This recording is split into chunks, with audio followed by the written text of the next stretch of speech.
Good day, everyone. I am Marcelo Palermo, and this is Epic News. Case of George Floyd. He died on May 25th, on Memorial Day. He was suspected of paying a pack of cigarettes with $20 counterfeit bill. Officers Derek Chauvin, who pressed his knee on Mr. Floyd's neck for almost 9 minutes, his actions resulting in Mr. Floyd's death, was recently detained. He was the first officer to be detained. And also the other 3 officers participants in this George Floyd's arrest procedure have been arrested. Those officers are, in total, Derek Chauvin, who is directly accused of Mr. Floyd's death.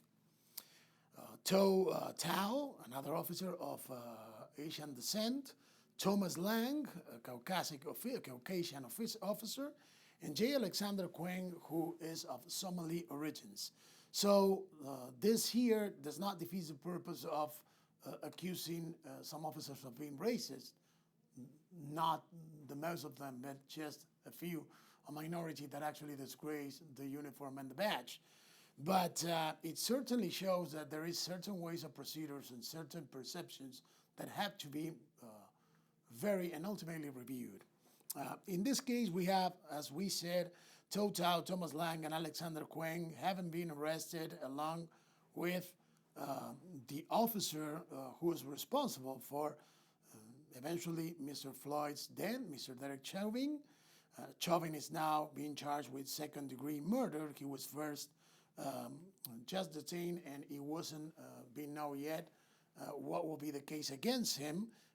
We still have a long way to go, but of course the Floyd family lawyers are looking for a first-degree murder accusation here. Well, as of to now, Mr. Chauvin is now being charged, as I said before, with second-degree murder. His bail is of $1 million, and also officers Lang, Quang, and Tao, they are charged with aiding and abetting second-degree murder, a crime that, as well as the crime of second-degree murder, is punishable with up to 40 years in prison. And, of course, manifestations are still being held all over the world.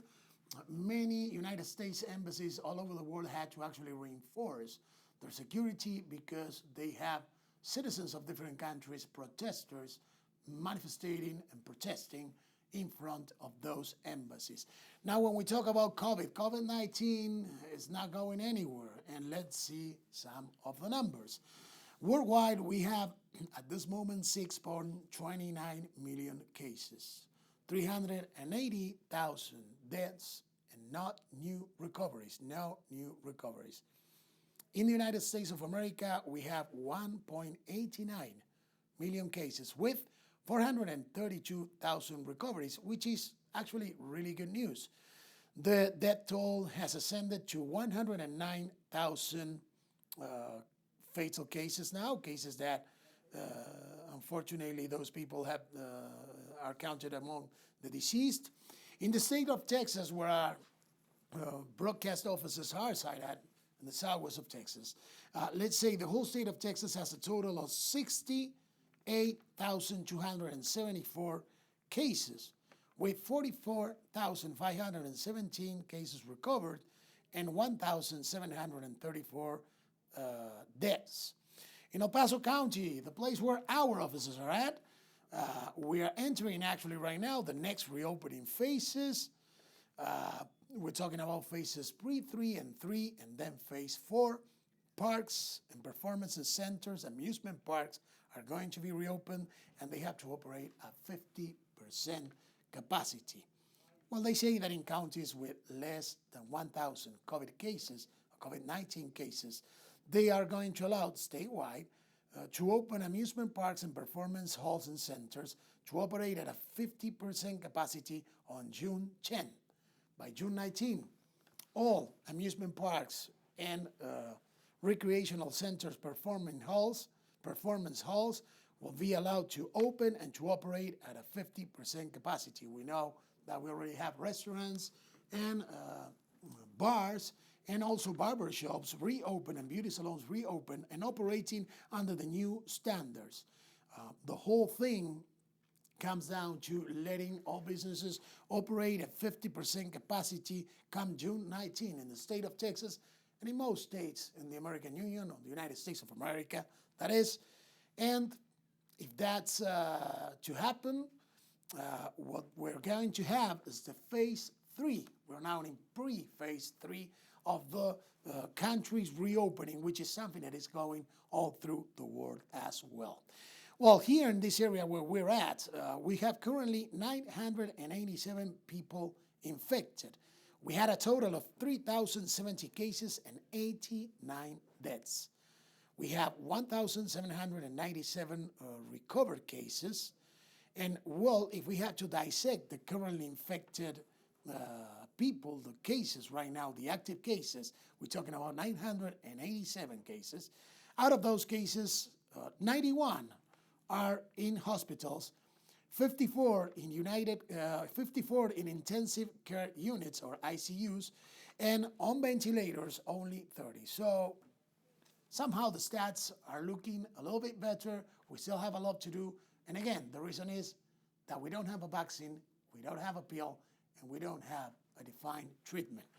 Moving on, Ciudad Juarez, the main COVID-19 epicenter in the state of Chihuahua in the country of Mexico.